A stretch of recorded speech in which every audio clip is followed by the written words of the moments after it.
We're going to get started in just a few minutes. I want to let you know from the outset that we are going to be recording this session. So anyone that might not want to appear on video should make sure that their video's turned off. In the meantime, I want to welcome you to our session today, Sunday to Black Lives Matter. My name is Kate, and I'm the head of an organization called AISHT, which uses creative arts interventions in peace-building efforts. Central to our work is the desire to engage with and provide a platform for the voices of those most affected by trauma and violence, to facilitate informed and action-oriented dialogue, and to connect experiences of struggle and survival within and between communities. One of AISHT's first projects was to bring Autumn and Adrienne Marie Brown to the north of Ireland to do visionary fiction workshops in a post-conflict context. From there, AISHT helped launch what we've been calling the Derry Detroit Dialogue, which is a collaboration with Hush House, the Museum of Free Derry, and the Derry Model. Our project brings together activists and organizers in Detroit and Derry to focus on the legacies and significance of working class movements confronting years of state-sponsored oppression. Our project was designed to explore the impact of structural racism, discrimination, and state violence, as well as to share how we heal and build community in the aftermath of violence and unrest. In order to accomplish this, we are bringing members of the Bloody Sunday families together with Black Detroiters to share intimate perspectives on the long road to justice in whatever form their view of justice entails. Phase one of this project began last August as I traveled to Derry with Mama Sandra and Baba Charles. There we met with Derry activists and participated in events marking the 50th anniversary of Derry's Battle of the Bogside, one of the seminal events in the civil rights movement in Northern Ireland. For phase two, we plan on bringing Derry activists to Detroit to connect with and learn from activists here. Today's conversation will be followed by a Q&A, so please put any questions in the chat box.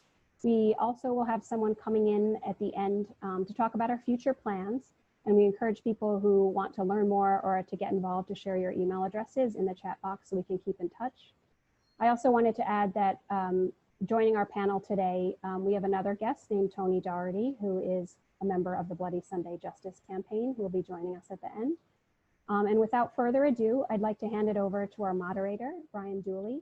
Brian is a senior advisor for both Human Rights First and the UN Special Rapporteur on Human Rights Defenders, as well as the author of a really incredible book called Black and Green, The Fight for Civil Rights in Northern Ireland and Black America. Brian? Thank you very much, Kate. One thing, I'm sorry, I may have missed it, but did you mention about recording this session?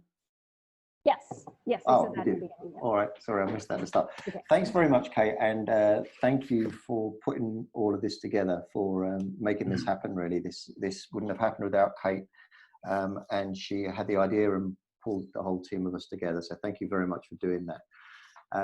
Thanks to the other panelists too for joining us. We have Sandra and Charles Simmons from the Hush House Museum in Derry. We have John Kelly and Jean Hegarty from the Bloody Sunday Free Derry Museum, excuse me, and Robin Percival from the Derry Model, and Tony Doherty too, who will be joining us at the end. And thanks to you all too for listening in and joining this. We will be talking for a while, but there will be plenty of time, we hope, at the end for questions and answers. And what we want to talk about today is, tonight in Ireland, is the shared struggle for justice on either side of the Atlantic. The connections between the Irish and the American civil rights movement go back around 200 years. And the two struggles are not just happening coincidentally either side of the Atlantic, with some interesting similarities. Over those generations, they have been engaged with each other, they have influenced and affected and guided each other right through those centuries. So from Frederick Douglass campaigning in Ireland in the 1840s for the abolition of slavery, up through Marcus Garvey deliberately copying the iconography and the slogans of the early Irish independence movement of the 1900s, up through the Gaelic revival, the cultural revival in Ireland in the early 1900s, and how much of that influenced the Harlem Renaissance of the 1920s. And part of this shared political heritage is also around vocabulary. So when in 1955, we come to the 1956, 55, 56, the Montgomery bus boycott, the civil rights activists in the US there adopted a tactic which was created and named in Ireland in 1880, when people refused to work the land of the notorious English land agent, Captain Boycott. And part of that shared vocabulary too expressed itself in the 1960s and 1970s in Ireland, where they in turn adopted the American anthem of "We Shall Overcome" for the civil rights movement, which brings us in turn then to the term Bloody Sunday. There was a Bloody Sunday in Dublin in 1920 when 14 people were killed at a football match by British security forces. There was a Bloody Sunday in Selma in 1965 when the late, great John Lewis led some 600 or so marchers over the Edmund Pettus Bridge and were met by ferocious police brutality. And then the Bloody Sunday of Derry of January 1972 when 14 unarmed protesters were killed by the British security forces. And on our panel tonight, we have some people whose family members were killed then. So these two struggles, although separate, are connected and not identical. I mean, there are sharp and significant differences, not least around policing, and I hope that we will get to discuss some of that too. But certainly over the years, there have been enormous influences one on the other, whether it was, as I say, in the early part of the 20th century of the Irish struggle on the American struggle, but certainly in the 60s and 70s of the American civil rights movement on the tactics, the vocabulary, the use of sit-ins, the use of marches by the Irish model, adopted very consciously and with a very public identification from what was happening in America. And more recently, we've seen representatives of the Black Lives Matter movement appear in Derry around commemorations of the 1972 Bloody Sunday killings. And as Kate mentioned there earlier, there is now a more formal association between the Hush House Museum in Detroit and the Free Derry Museum in Derry. And Sandra and Charles Simmons now join that long line of African-American activists who have connected with Ireland, visited there last year, I believe. And with that, I'll hand over to Sandra and Charles to hear about their experiences generally, but also how they see their work and their experience reflected in the Irish experience. Thanks very much. Thank you. Hello, everyone. We're very thankful to be joining you today. And Charles is going to sort of take point on our discussion today. I want to thank you again for inviting us to this for this presentation. I think it's extremely important.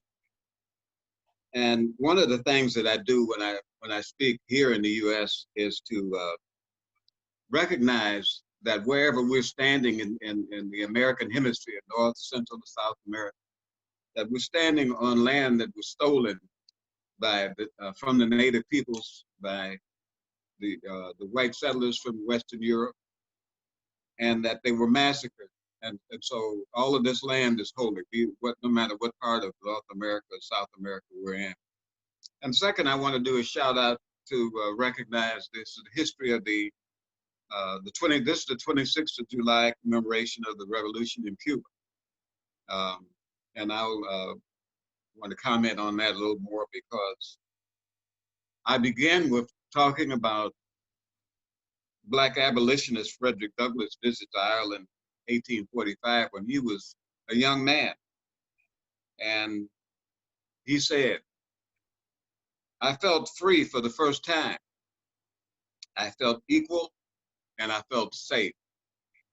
And this is an enormous statement for a Black person in North America during the period of enslavement. And he was, even as he made that statement, still a fugitive.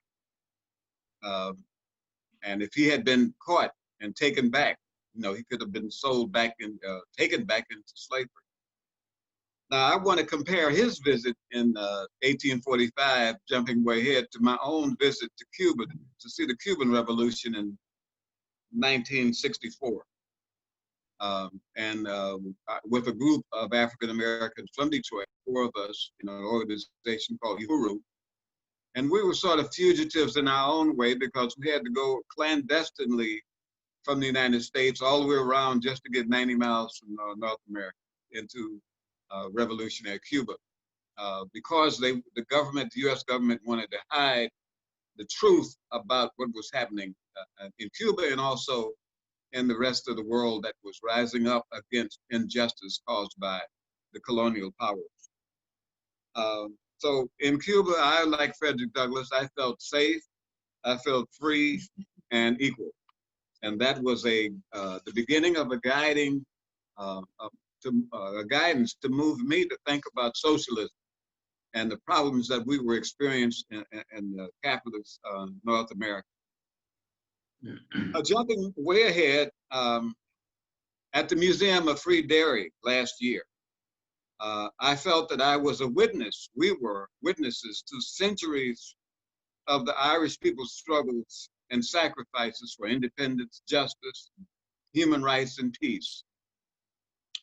Through your multimedia collection that represents stories of resistance in spite of multiple colonizers, conquests, massacres, we learned that racism is not simply limited to skin color oppression.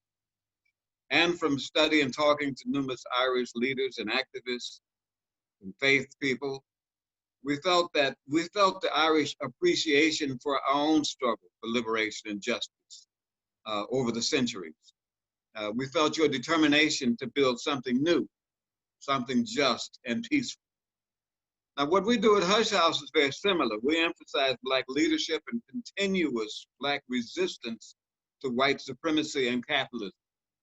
We tell a story from the era of ancient Africa through our captivity during the past 4 centuries, up through the 1960s, 70s. And today I want to share some ideas about where I think we need to be going and thinking to confront these monsters collectively.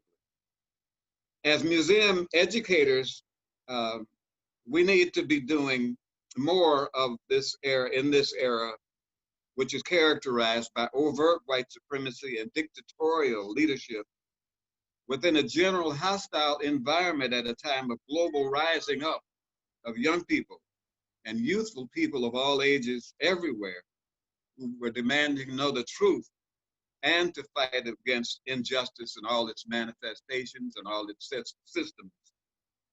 We need to examine the strengths and weaknesses of our fights for justice in the past and the present.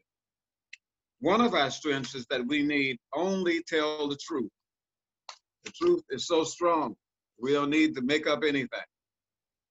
We also need to study the struggles for justice and peace by peoples around the world and throughout history. Museums can tell these stories repeatedly about the examples of building bridges, building unity, building kindness, and peace. The movement for peace and justice does not negate our need to protect our communities. We need to think of new ways to build unity both within our communities and between ourselves and other peoples who are currently struggling for justice and peace. One of the new ways, weapons that we have includes using the communications technology. And this is a good example of what we're doing today. There are multiple ways we can communicate rapidly across nations and continents. This also may require more analysis and dissemination of the information in ways that ordinary people can understand, learn, and incorporate new ideas into our own movements. We need to know more about the imperialist and colonial success in dividing and conquering of oppressed peoples over enormous periods of time and scope. Along those lines, one of the issues I want to learn about is Irish history. In Irish history is what caused so many of an oppressed people of Ireland to come to the United States and support the oppressor government and class. On the other hand, there were those who opposed that government and supported the abolitionists. This is not only true of the Irish people, but is also true of others, including the Israelis in their treatment of the Palestinians. African American soldiers were used in all of the American wars, usually against peoples of the global South, in efforts of the imperialists to steal their resources and cheap labor. We must learn more about the history of the invention of whiteness and the concept of the white race as an oppressive class in US history. Now, although divide and conquer is an age-old mechanism, we're going to have to build unity as never before to build a new society of justice and peace. Now, there are other questions. How do we treat our families and communities, psychologically and spiritually, who are continuously subjected to hate, assault, and death? How do we create territories of peace within our societies, so filled with internal and external violence and mass incarceration and torture? How do we treat ourselves for internal violence? How do we create alternative systems of education to address the many lies and misfortunes about our history and current situation? One thought is that we can cooperate in matters of foreign policy and education of our peoples about the need to understand international affairs. And finally, what type of societies do we want to build? What are the commonalities being demanded in this present era by the youth who are in the streets, the scholars, and among the different classes? Thank you very much.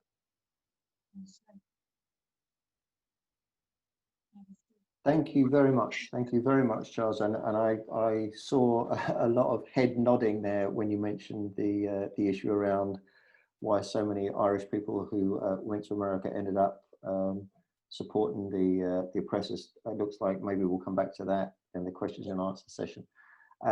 Next, we're going to go to Ireland, and John and Jean are going to tell us about their. Wait a minute, we didn't. Oh, I'm sorry, you didn't go. Thank you. Sorry. Thank you. I'm so sorry, Sandra. I thought think I'll only Charles did was 10 going to take this part. All right, fine. Go ahead. Thank Go you. ahead, Sandra. So today, I particularly wanted to talk about necessary trouble. And that's a word of wisdom that I got from John Lewis, who today we are putting to rest that great legendary civil rights hero. Our rebellions began in Africa. When we think about the legacy of rebellion in our community. For North American Blacks, the history of activism fighting greedy capitalistic monsters began on terrorist ships that kidnapped and brought us the first reported captives enslaved in 1619. So 401 years of bondage, torture, brutality, murder, selling our loved ones and transitioning our humanity into non-human products to private property, as we were and continue to be identified in the American Constitution, despite the 13th and 14th Amendments that supposedly gave us the right to be human, yet failed to turn the evil of men whose obsession with being supreme, a god, invented white identity as an ideology of the wealthy whose god is money, greed-fed supremacists, and imagined white skins. The same terrorist ideology that has infected the world, wherever this ideology has traveled, the men and women who have adopted this, they've left a trail of tears that has decimated communities, countries of Black and brown people. And then there's Ireland, where the same tactics of evil have been turned against the Irish people since the 12th century. And in modern times, the brutality heaped upon folks of Northern Ireland in particular, because they want freedom, autonomy of their own country with no borders, exclusions of education that is up to par of their brilliant children, housing, respect as human beings imposed by supremacists to purposely divide Ireland's people against each other. as in our own non-white communities in North America and around the world. John Lewis, who was buried today on July 26, 2020, was a great civil rights leader who started his work as a teenager, as many of the young people in Ireland. He was compelled to fight for justice because of the outright evil of white men's ideologies of supremacy that was and still is heaped upon poor Black, brown, and white working people. In 1965, at 21 years of age, we see John Lewis attacked on March to Selma at the Pettus Bridge, named for a KKK Grand Wizard terrorist. John's mission was, as all of those young brave folks who were to stand up for Black voting rights, a right that all Americans are provided by citizenship, and yet white men were determined that we Blacks should not have voting power, and to this day, we still fight disenfranchisement. The Irish people know something about the vote being disenfranchised.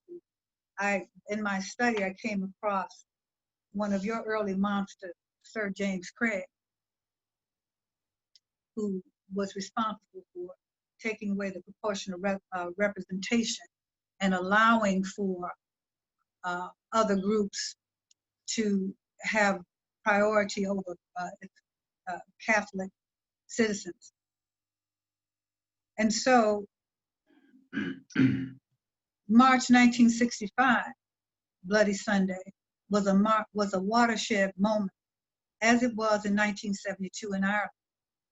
As people of the world watched white men's evil beat down peaceful protesters with clubs, whips, feet, dogs, and whatever else they could find.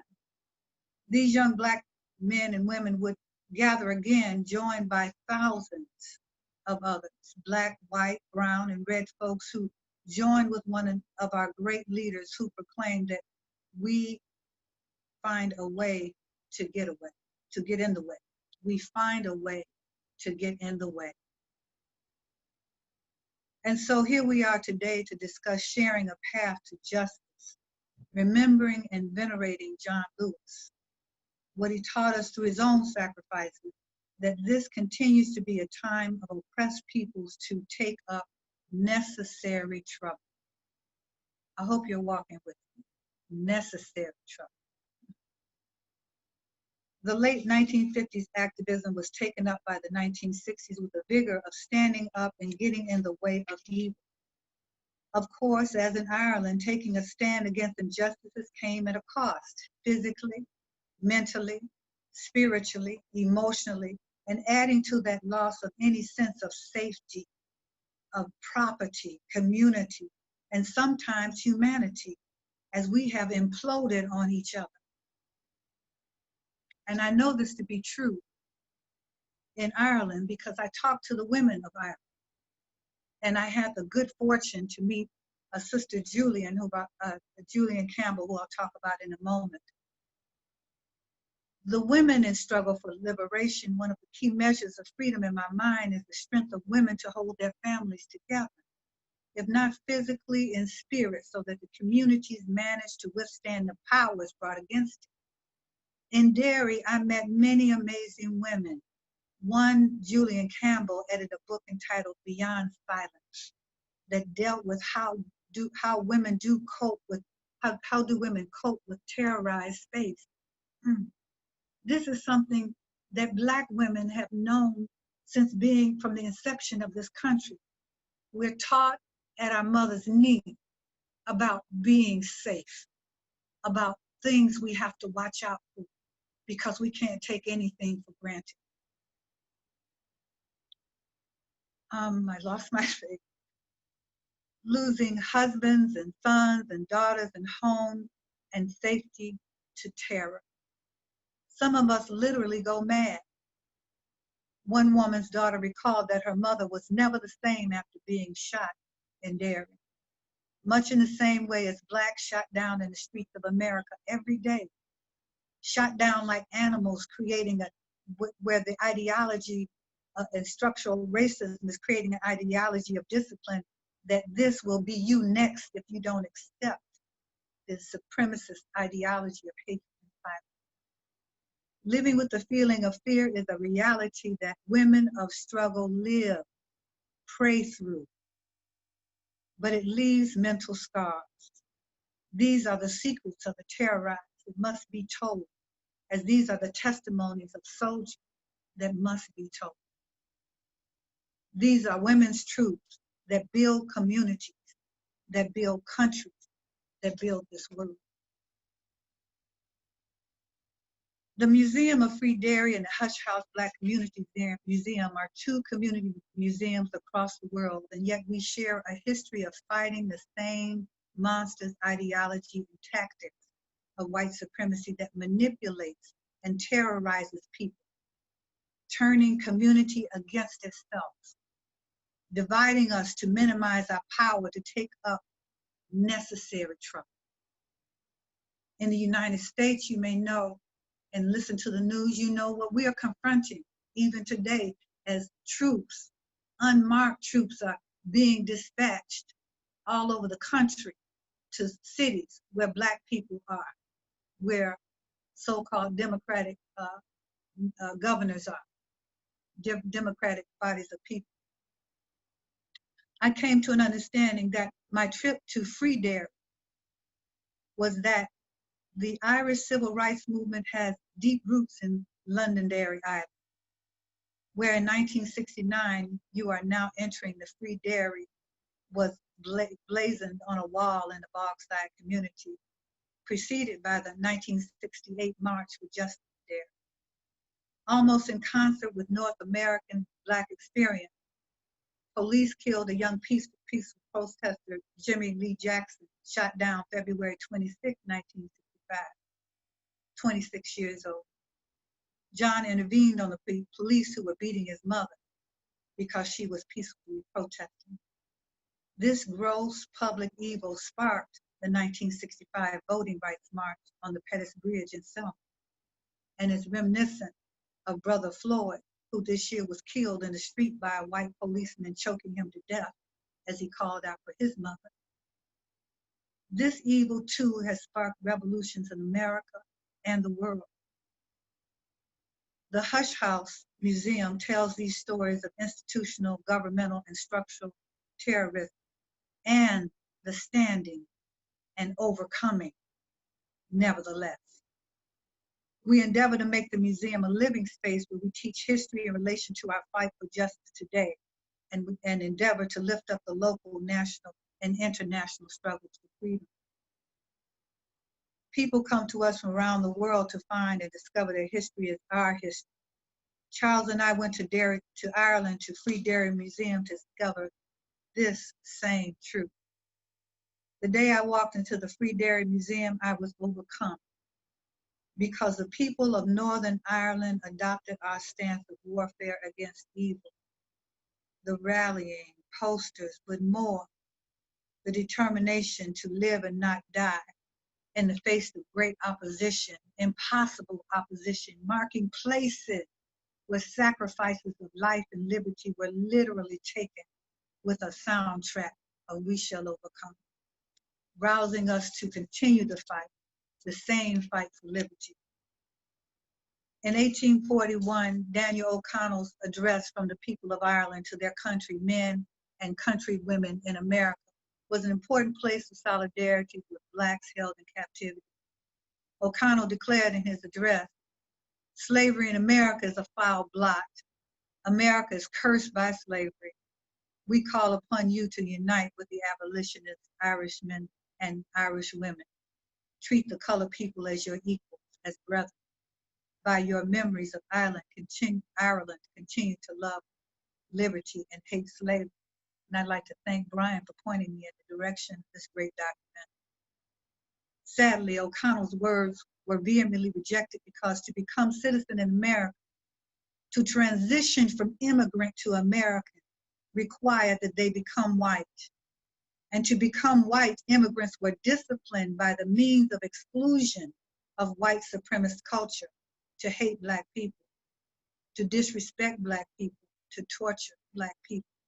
And the more they display one's disdain for Black, brown, and Native people, the whiter you become. and the more access to capitalist reward. Irish people of this time chose to forget the hardships and hatred they endured. Some Irish people of this time chose to forget the hardships and hatred they endured and all that their ancestors endured at the hand of the wealthy. And yet, here we are today, led by a young woman who is determined to help us to remember the things that we have forgotten. And I, too, would like to thank Kate for bringing us together and for walking me hand in hand and showing me things that I could not have seen except through her eyes. So I thank you so much for giving us this time and for all the blessings that we have received from connecting with those of you in Ireland. Peace and blessings. Thank you very much, Sandra. Fantastic. I love, of course, I love that you talk about the history going back generations. Fantastic. Thank you. And sorry for interrupting you earlier. Next, we're going to hear from John and Jean in Derry and their struggle, ongoing struggle for justice for what happened in 1972. So John and Jean, if you'd like to begin now, that's great. And again, you've got around 20 minutes or so between you.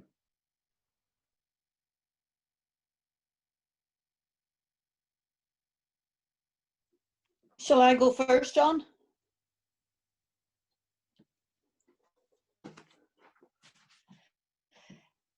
Hello, my name's Jean Hegarty, and I'm the older sister of Kevin McElhinney, who died on Bloody Sunday, the 30th of January, 1972. He was aged 17 years.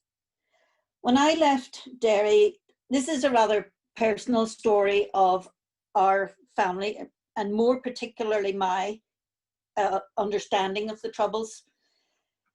When I left Derry in the spring of 1968 for a brand new life in Canada with my brand new husband, and he was a brand new husband, we had only married that morning and said goodbye to family and friends at the train station. I was unaware of the civil rights movement, which was already been growing in the north of Ireland. The movement was very much based on the American civil rights movement and used as a model by the Northern Ireland Civil Rights Association and their affiliate branches. The organization came to prominence and the attention of the world when the Derry branch organized a march on the 5th of October, 1968. And my personal story around that was also that I was in hospital in Toronto, having just delivered my first child. I watched television in a hospital bed, footage coming from Derry that was unbelievable, that I couldn't imagine was Derry. People were being attacked, innocent marchers were being attacked by the RUC, and it was almost in disbelief. I really couldn't be happening, was in Little Derry. That footage was seen worldwide thanks to television cameras. Difficult to believe that was Ireland. That kind of thing was happening in America, not in Ireland. And of course I was concerned, but in truth, and if I'm honest with you, I'm ashamed to say that kind of thing happened in the US, not in Ireland. And my life revolved around motherhood and saving for a deposit to buy a home. My complacency, however, ended in January 1972, just a few months after we were in our first home. I came home from ice skating. Well, in truth, in fact, I had a small child and I was pretending I was helping her when in fact I was trying to learn. The news came and Derry was the first item on it. People were dead and injured at a civil rights march. The later news indicated the number of dead had grown and grown again by the later news that night. It was horrible, reminiscent of Kent State, watching television and troops and people dying. But again, that was something that happened in America and not in Derry. What had happened? What could have gone wrong? A few phone calls to Derry friends who lived in Toronto. No one knew anything. And there was again that complacency. I am ashamed to say, well, I didn't know anybody who would be involved in that kind of thing. Only to be awakened the next morning with a phone call from my aunt to tell me that my 17-year-old brother was dead. That phone call came, and as soon as the phone rings that early in the morning, as an immigrant from a country that is ahead in the timescale, you immediately know something is wrong. But the disbelief that it was Kevin, a shy boy, a boy with a turn in his eye and a bit of a stutter. What could Kevin be doing? What could have happened? How could that happen? Kevin was dead. He was shot by the army. The day is pretty much of a blur for me. In fact, the weeks are pretty much of a blur or still are. But Kevin, a gunman or a bomber, how could that be? I did not doubt the reports. Newspapers didn't lie. We are talking about 1972. I had no concept that anything I would have read or heard on the news would be a lie. And it caused great confusion. I flew home in a blur, Prestwick in Scotland, only to be confronted by the newspapers on the stands, rows of newspapers on the stands, all of these pictures. And there in the midst of it all was a picture of Kevin. All of the front pages, all declaring gunmen and bombers. And there in the middle was my brother. I never really got any facts during the time that I was home for the wake or the funeral. When I asked the question about what happened, what had gone wrong, all I got was, well, you know what happened. Everybody knows what happened. Nobody was telling me for a week, but in truth, I can't answer that. I felt like screaming, no, I don't know what happened. But when I asked, everybody's answer was, well, sure, you know what happened. Everybody knows what happened.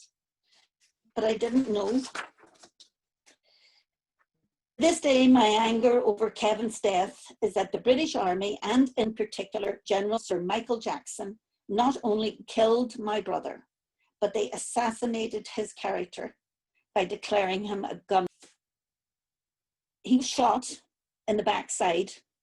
The bullet traveled up through his body, exited under his armpit. So there is no way he could have been attacking a soldier with a gunshot of that nature. The word press had it all over the place.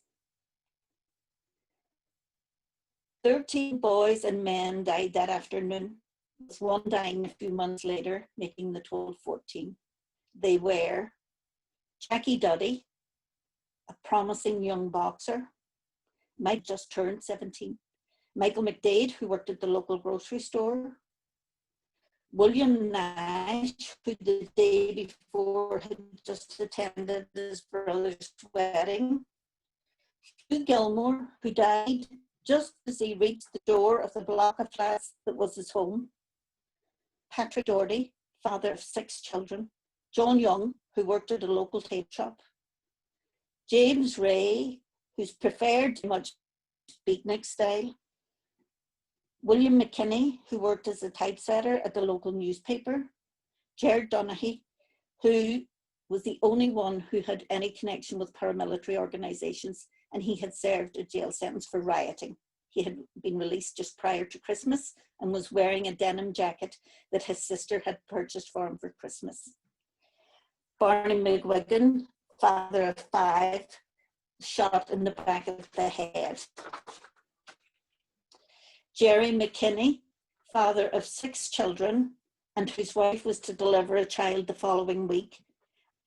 Jerry had grown up and his parents still lived in the street next to my parents. And John Johnson, who died from his injuries a few months later.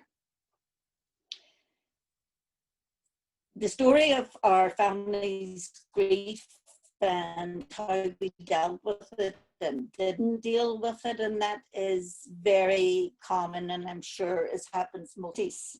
And I had returned to live in Derry, my husband and I became aware of the Bloody Sunday Justice campaign. And I began to attend their weekly meetings, set up mostly by relatives and concerned individuals in the early 90s with the aim of establishing the truth about Bloody Sunday. Their campaign had 3: Widgery report, a declaration of innocence, and prosecution of the guilty.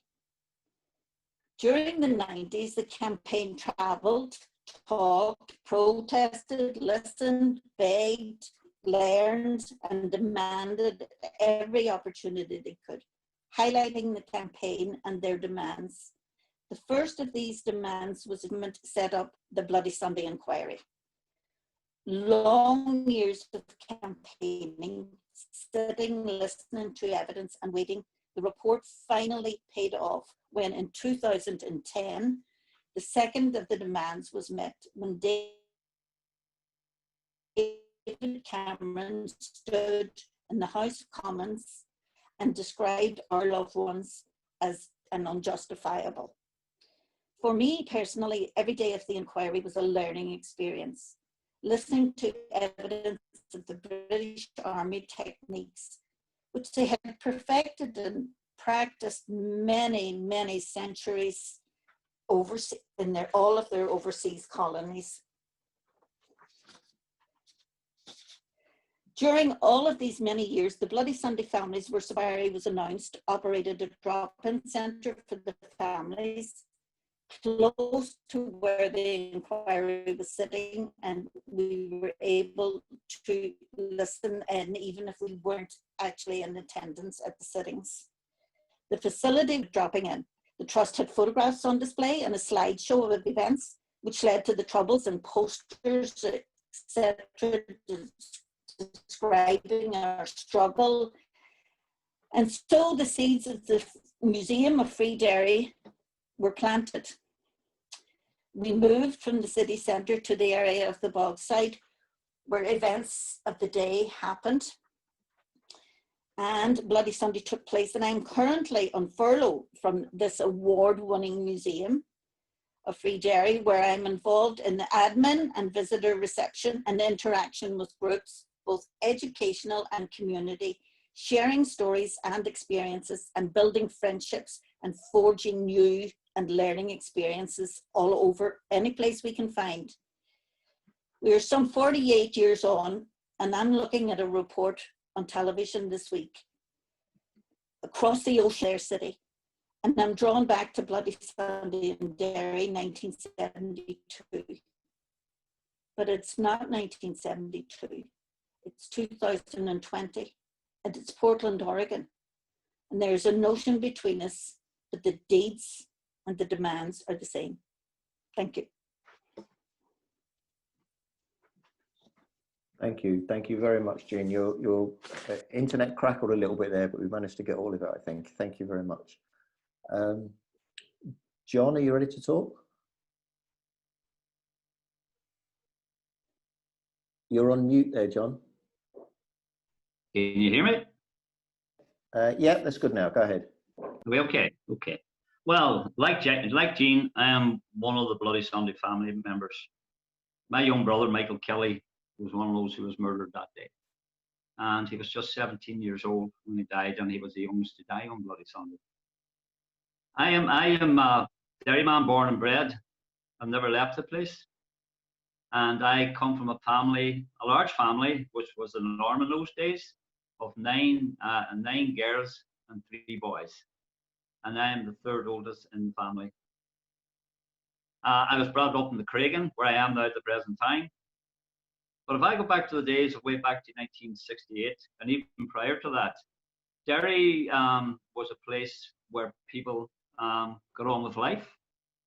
They had a situation here whereby there was discrimination, gerrymandering.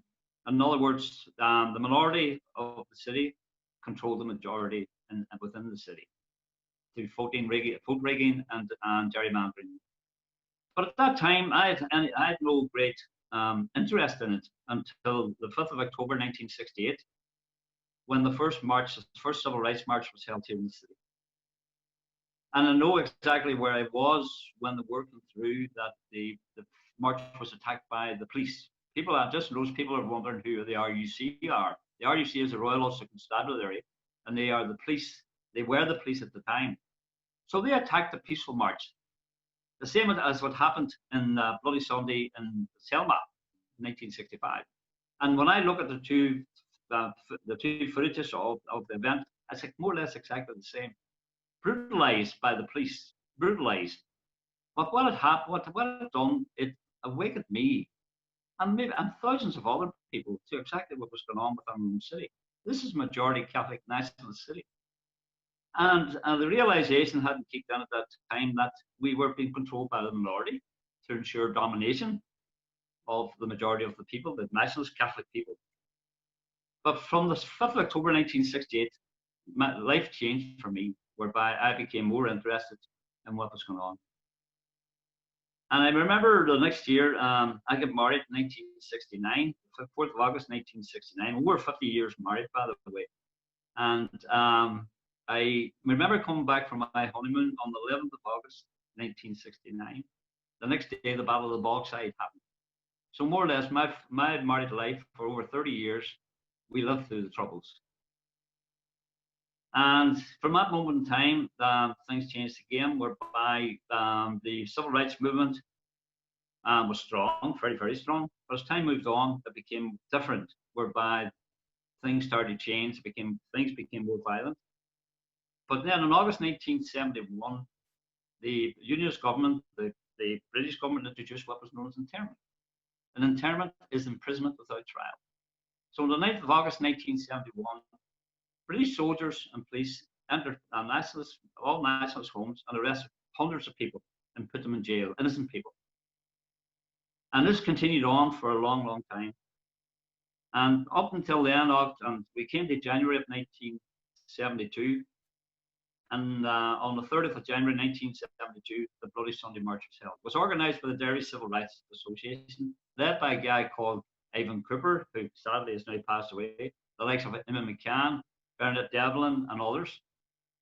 But that morning I remember it well because it was something like a normal civil rights march. People didn't expect anything to happen. You may have had a small riot at the end of it, but that was it. At the beginning of the march, I met my brother Michael. And it was his very first march. He never was in a march before. And I advised him to be careful, Michael. And the reason why he went is because, as they say in Derry or here in the north, they went for the crack. Because all the young boys and girls were going to the march as well, and they wanted to have a day out. So I advised him to be careful, and I left him. And away he went. He went with his friends, and I went with mine. The next time I seen Michael, he was being carried from a house after being shot. Michael was standing at the barricade in Roswell Street when a soldier called Soldier F, and that's his name, by the way. He was a member of the Parachute Regiment, and it was the Parachute Regiment, 1st Battalion of the Parachute Regiment, that carried out the killings that day. So Soldier F fired a shot into the barricade where Michael was standing, where Jean's brother Kevin was murdered too as well, and 4 others all died at the barricade. Michael was shot in the stomach, and I was standing outside the house when they brought Michael up, and I helped to carry Michael. I helped to put him in the ambulance, take him to the hospital, where he was declared dead on arrival. So I witnessed Bloody Sunday. I witnessed the murders, and it changed my life forever. On that day, we had to go home and tell my mother and my father that Michael had been shot dead. And I still remember that. I remember every second of that day to this very, very day. And my mother was devastated by Michael's death, and she never got over his death. After the burials, we had what was known as a Woodgery inquiry was set up by the British government, led by a guy called Lord Woodgery. Edward Heath was the Prime Minister at the time, but Woodgery was the Lord Chief Justice of England. And he was actually put in place to conduct this inquiry. He produced an inquiry in less than about 6 weeks. And he produced a report, was about 39 pages thick, whereby he exonerated the murderers and laid the blame on our people, innocent people.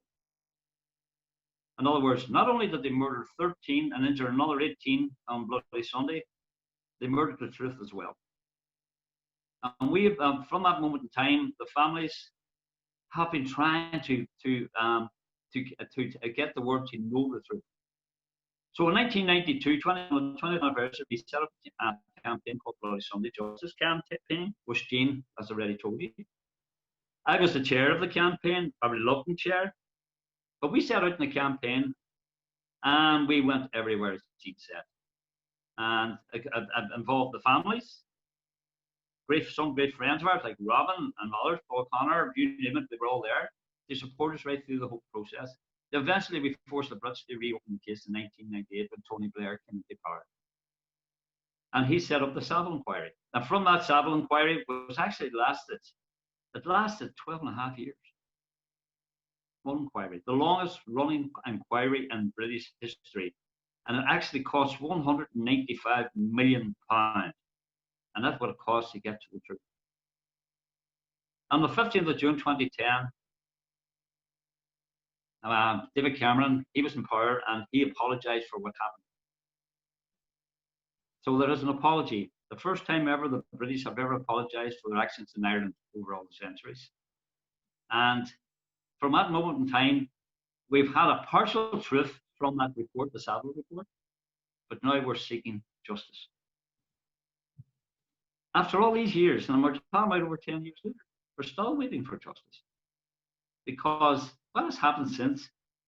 It has been decided by the public prosecution services to prosecute one soldier out of all the killers on that day. And that soldier happens to be the soldier who murdered my brother and Tony's father and 2 others.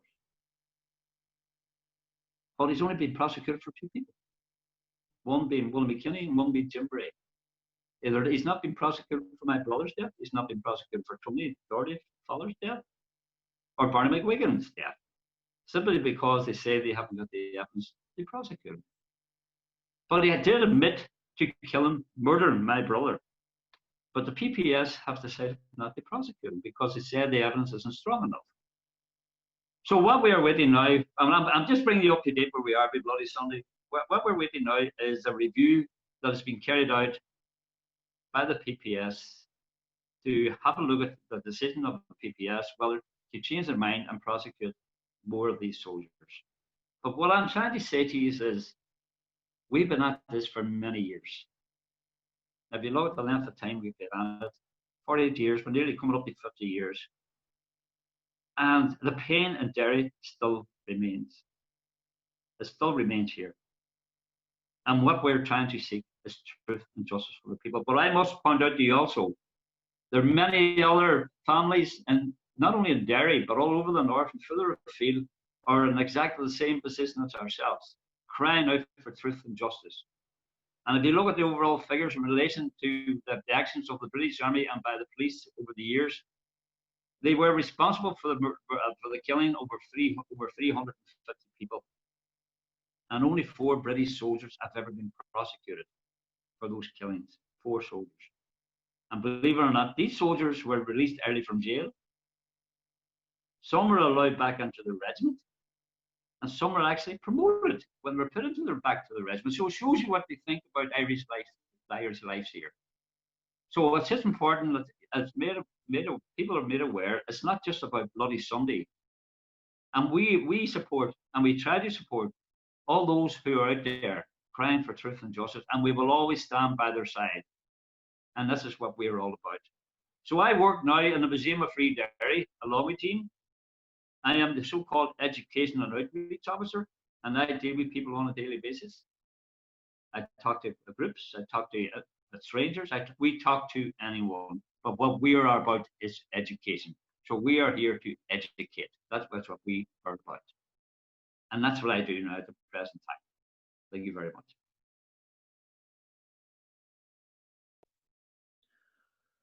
John, thank you very much for that. I think someone mentioned it in the chat there that no matter how many times and how many years later, it's very difficult for the likes of you and Jean to tell those stories. So thank you very much. Both of you also mentioned really that Derry, although a smallish city in the north of Ireland, at times has been the focus of intense international attention, whether it was in 68 or 72 or when the findings of the inquiry came. And I think many other places in the world look to Derry because it's learned through dreadful, painful experience, and then the long experience of struggling for justice afterwards, for things that they can learn from the Derry experience. And it'd be good now to turn to Robin Percival, who works with the Derry model, to explain a little bit more about that and what perhaps has been learned from Derry that might be of benefit to the US and other places in the world. Go ahead, Robin. Yeah, hello, everybody. I'm speaking to you from Derry, as no doubt you've guessed. And I want to start by saying something about the city itself. I mean, Brian mentioned the fact that Derry has been critical to the conflict in the north of Ireland over the last 50 years, but the city itself is a very small city, at least by American standards. It's actually the fourth largest city in Ireland, but there's only 100,000 people living in and around Derry, which by American standards would be minute. And yet this city, which is in the northwest of Ireland, which is known as Derry by most people, but is also known as Londonderry. And you need to know that, because the first time I ever came to Ireland, somebody said to me, oh, you must go to Derry. And I actually didn't go. But when I got back home to England and I looked up on the map, I couldn't find Derry anywhere, because the map I had it down as Londonderry. And it is an important city in terms of the history. Some of it's been mentioned, and I just want to underline a couple of the things that Jean and John and Brian have mentioned. The first is the Civil Rights March in October 1968. This was a peaceful march that was modelled very much on the American Civil Rights Movement, which was attacked by members of the police force, the RUC. And the reason it was attacked was because a few days before the march was to take place, it had been banned by the Minister of Home Affairs in Northern Ireland at that time. He had the power to ban marches, and he used that power particularly against marches or parades that were organised by people from the nationalist community. So that's the first key event, October 1968. Then August 1969, again, I think John mentioned this specifically, the parade of the Apprentice Boys. Now this is where, you know, I have to go slightly off on a tangent. The Apprentice Boys are a loyalist organisation. They're one of the various three loyal orders, the Orange Order being the other. And it's basically, you have to be a Protestant and a Unionist to belong to it. And the Apprentice Boys of Derry are based in Derry, and every year in August, they have a huge parade, which in fact is the largest parade in Ireland of the loyal orders. And in 1969, this sparked off trouble in the centre of Derry, which led to what is now termed the Battle of the Bogside. And the importance of the Battle of the Bogside was that led to the introduction of the British Army onto the streets. And then the third key parade march was the one that John specifically and Jean talked about, which is the Bloody Sunday March in January 1972, in which 14 people were shot dead. In fact, 28 people altogether were shot, 14 of whom were killed by members of the British Parachute Regiment. And in the words of Lord Savile, who gave the latest report on it, this event was what really gave strength and vigour to the IRA. And in fact, from 1972 to about 1990, really what happened in Northern Ireland was predominantly a conflict between the IRA and the British Army and the security forces that supported the British state, namely the police. But towards the end of the 1980s, beginning of the 1990s, as people within the nationalist community began to sense that the armed struggle wasn't going to achieve its ultimate goal of uniting Ireland, more and more people became interested in developing politics. And one of the strands of that political struggle were justice campaigns. And as John Kelly said, in 1992, the Bloody Sunday Justice Campaign was set up. Around that time, the Pat Finucane Centre also came into existence, and I'm happy to say that we have the director of the Pat Finucane Centre here with us, masquerading under my name, by the way. And also the other campaigns in Belfast and elsewhere that had justice as a focus. And why this was important was because by the end of the decade,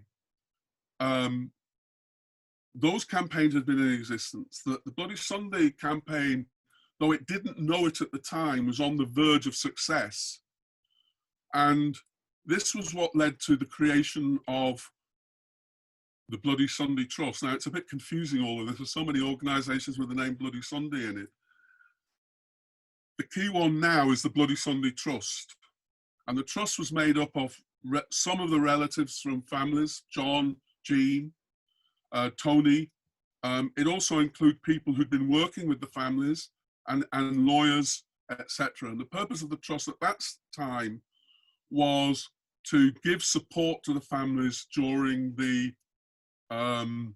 inquiry, the Savile inquiry, which Tony Blair had set up. But also the trust wanted to do something more permanent, and that was what led to the creation of the Museum of Free Derry. Now, I'm not going to talk about the Museum of Free Derry. Jean and John work there, and they can tell you a lot more about it than I can. What I want to talk about, even though I'm almost out of time, is the Derry model. And basically, and it is important to get the background, because what we decided in the trust was Derry is a beautiful city. People are looking for reasons to come here. Why not give them the reason of justice and equality? And looking at what has happened in Derry over the past almost 50 years, and see what lessons can be learned. And for example, when a lot of people from both sides of the community come to Derry, they want to meet people like John and Jean, because they want to know about what happened on Bloody Sunday, but they also want to know what happened after Bloody Sunday. What did the families do to achieve a modicum of justice? And they come from Belfast, from Fermanagh, from Armagh, etc., etc. And also people are interested in the museum itself. They're interested in how the museum tells the story of Free Derry, tells the story of the civil rights struggle, tells the story of Bloody Sunday, and tells the story of the Bloody Sunday Justice Campaign. And so again, they come and they look and they ask themselves, I hope they ask themselves, does this have relevance to us in terms of the story that we have to tell? Can we think of a kind of museum type project that might tell the story that we want to tell? And the answer in some cases is no, in others is yes. There is one thing I have missed out, which I'm going to touch on very, very briefly, because I'm aware that I've literally got 1.5 minutes left. See, I'm very good. I keep track on the time. And that is parading. Now, this is an issue that doesn't exist as far as I know in America. As far as I'm aware, and I'm open to correction, in America, if you want to parade, march, you can do so pretty well anywhere. So you're a Nazi and you want to parade through a Jewish area, you can. If you're a Ku Klux Klan and you want to parade through an African American community, you can. Now, if I'm wrong on that, please tell me. But in the north of Ireland, we had something very similar to that, in which people in the Orange Order particularly would parade in areas that were predominantly Catholic and nationalist.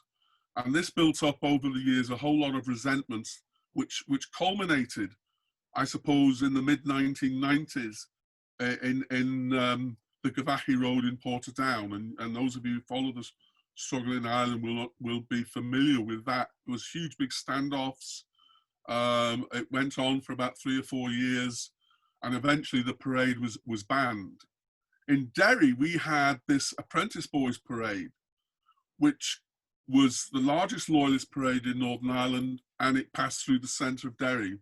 But it was associated with a lot of things to do with drunkenness, with the kind of banners people carried, with the way it was policed. And consequently, that created a lot of bad feeling. I won't go into all the details, otherwise we'll be here all night. But what I will say is that as a result of the bad feeling, let's put it that way, that the parade engendered, there was a dialogue set up that involved the Apprentice Boys and a group called the Bogside Residents Group, which I happen to be secretary of, by the way. And consequently, we came to reach an agreement with the result that though the parade paraded through the centre of Derry, it was on the basis of an agreed programme rather than, as you were. And that's also one of the things that we look at. So the Derry model is looking at things that have happened in Derry, invites people to look at them, meet the participants, talk to them, reflect on whether it has relevance or not. And I could see this applying equally internationally. I mean, I could see people from Ireland going over to Detroit or Birmingham, Alabama, and asking themselves, the struggle that went on here, or Portland, Oregon, for God's sake, going there and saying, is what's going on there, has this got relevance to us? And if so, learning those lessons. So I think the potential for cooperation across borders and across seas is quite significant. Anyway, I'll leave it at that, Brian. I've had my 10 minutes, and we'll see what people want to say in terms of questions. Thank you very much, Robin. What people want to know in terms of questions are all sorts of things. We have questions around discrimination still in Ireland and the north of Ireland against people of colour. Somebody is asking about Brexit.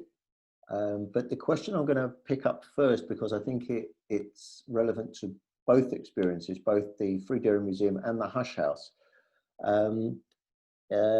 is that Billy asks, how can we protect, when we talk about social justice as tourism, and the description there that you gave of how the Free Derry Museum came around. And Billy asks, social justice as tourism, how can we protect intention so the impact of that tourism is about forwarding equality and not just a feel-good observation, but real participation. And I think perhaps if we could go back to Sandra and Charles around that and their experience of a museum, is how do you make your museum a not necessarily a centre of advocacy, but something which is more than just a place where people come and look and say hi and goodbye? Absolutely, we deal with what our people in our community are dealing with, and in fact we show them how we can employ and deploy strategies from our elders. So, for instance, when we've taught people about cooking without heat, without fire, by making fires in the ground if necessary. We've taught people about how to create a community by teaching them methods of organization and how to navigate the system. How do we navigate the system? We talk to them. We have conversations with lots of leaders, because that's really one of the main groups that we deal with. We deal with people who are already in leadership and folks who want to get in leadership, and we give them the necessary skills to be able to take out into the world and to make their world a better place. And we have active strategies that we employ and deploy and teach people. So we literally have people come to us from every continent, right? Yes, we have. Yeah. And before it was a museum, we were a traveling exhibit. Right. And we went to about 70 cities in the U.S. and in Canada, from around 1987 up to the 1990s. mid-90s, the mid-90s. Mhm. And brought it to the community so that we would be able to do things like we had children come in and they did a workshop, and these were young people from 7 to 15. And we had a black torso, and we taught them, after touring the museum, we sat down and had a talk about the black body and how how the body feels. And these children learned words to describe their feelings, what they were feeling in school, what they feel like in their community. We've given children cameras, for instance, to be able to document what they see. And in this way, we're teaching to empower them, to let them know that their voice is critical to how we move forward. We even had a young black architect who came in and taught them about imagining a city. Imagine how you would like to see a city being built, your community being built. And sadly, I want to tell you something. Those children had one group of children had a prison as the largest building in this community, and then the other resources around it. So this is what we're dealing with. So we have to take our history and connect it with now, just as we're using that strategy in Derry. Fantastic, thank you. And Jean or John, do you want to say a quick word about that too? How the museum in Derry is educating or encouraging people to activism?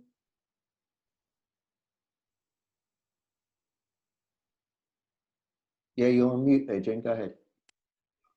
Well, Okay. one of the programs that Okay. we've implemented and worked a lot at, and this would involve Julianne Campbell and our curator, Adrian, is we have schools and here in the north, most of our schools are from one community or the other community. We do have some integrated school system, but it's quite small in relation to the other. So we'll have a school come in and visit us, and they'll also visit the Siege Museum, which is not the opposite of us, but it does tell a loyalist story, and we tell a nationalist story. So, and at the end of the day, they fill in some comment sheets about whether that experience about learning about both sides has had any impact on them. So that's one of the things that we do with high school age children. But Oliver, can I say something? Can I come in? Yeah. Yeah, go ahead. Go ahead. Yeah, of course. Over the years, I worked with the reception area over the years, and the old place before the new museum, we had visitors from 126 countries all over the world. They came from all over the world to learn our story and to be educated exactly what happened. And hopefully from their experience, taking it back to where they came from, you wouldn't see a repetition of what happened. But also over the years, we have very many different types of visitors. For instance, we have had the likes of the Ulster Volunteer Force members who've actually visited us. Ulster Defence Association, they are loyalist paramilitary groups. They've actually come into the Bogside, which would say 15, 20 years ago, they would never ever thought of. But they are prepared to come into our city and into the Bogside and visit our museum and talk to us and learn from us, and take away the story of our story and pointing out to them like we're all the same. We're all the same. We all suffered. We're all suffering, and we've been doing this for years. And from not only are they getting something from it, we are getting something from it too as well, because we are learning from them as they are learning from us, and that's an important aspect of what we do. We are about education, education, education. But I must also point out to you, maybe some of you do know, that the Reverend Jesse Jackson actually opened up the new museum, along with Martin McGuinness's son. But also, years past, we also had a visitor called John Lewis, who actually came into this one day. He was in Derry. So we met John Lewis. We have met the likes of Jesse Jackson, and we have met many, many, many types of people from all over the world, from all backgrounds, all countries. But we are there to educate and tell people what happened here. what happened in this city, and it's important people take that story away and know what happened. Thank you both. Look, the clock really is in charge here, and I think we're going to be cut off in around 10 minutes. There's been several questions that we're not going to get to. One I'd like to address to Tony Doherty, who has not spoken yet, but he's part of the Bloody Sunday Trust too. Somebody asks a pretty profound question, actually. I know you're not going to be able to answer in a few minutes, but it's, what does justice look like? Is it confined to the prosecution of some individual soldiers?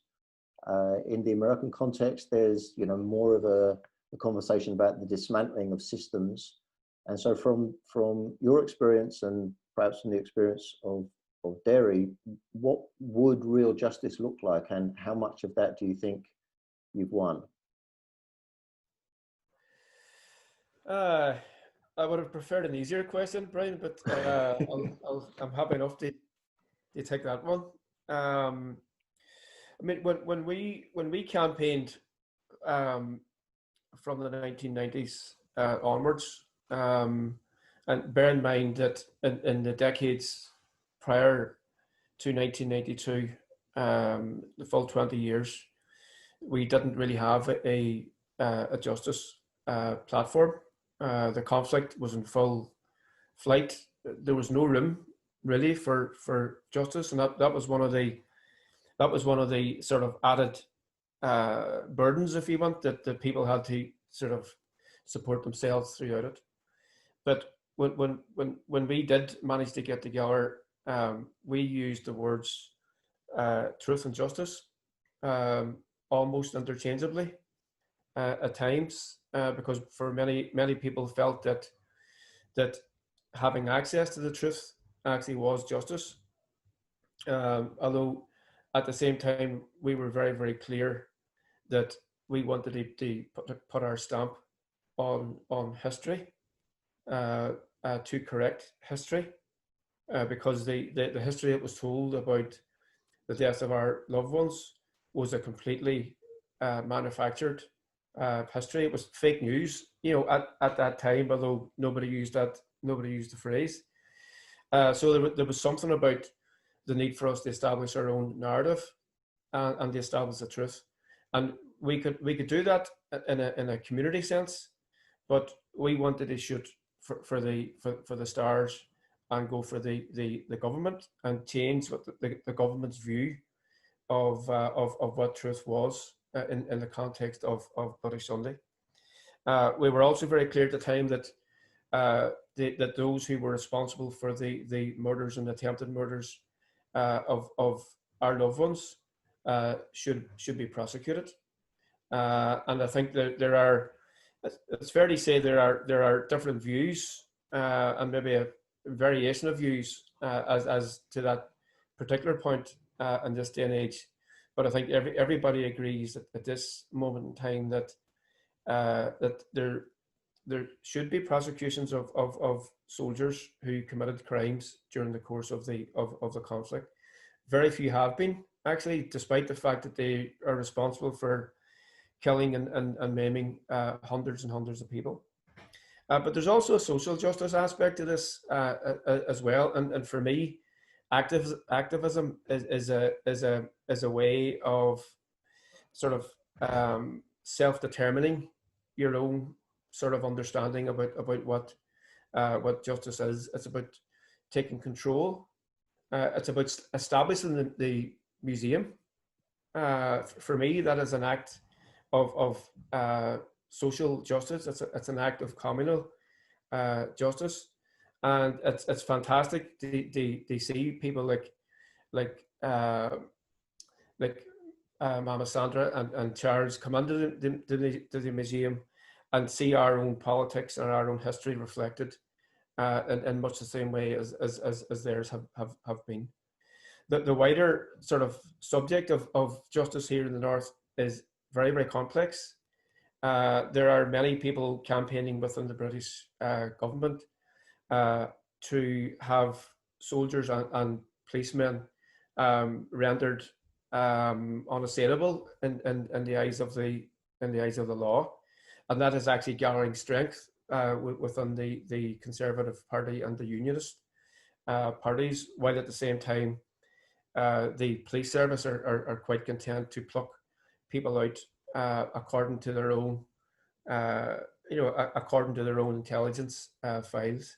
And I don't want to get into any sort of particulars around that, because it is quite complex.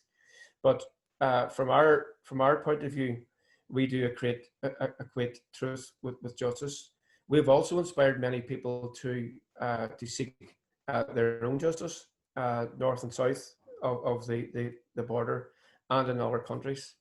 And sometimes when you look at the state, as in the government, it appears to be a very, very strong state. I mean, in the 1970s and 80s, people would have looked at the apartheid state and would have said it will be impossible to dismantle this because it's just too strong.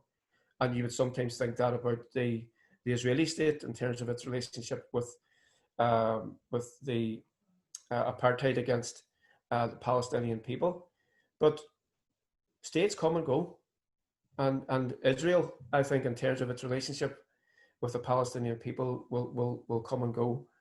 And the American state is the strongest state in the world.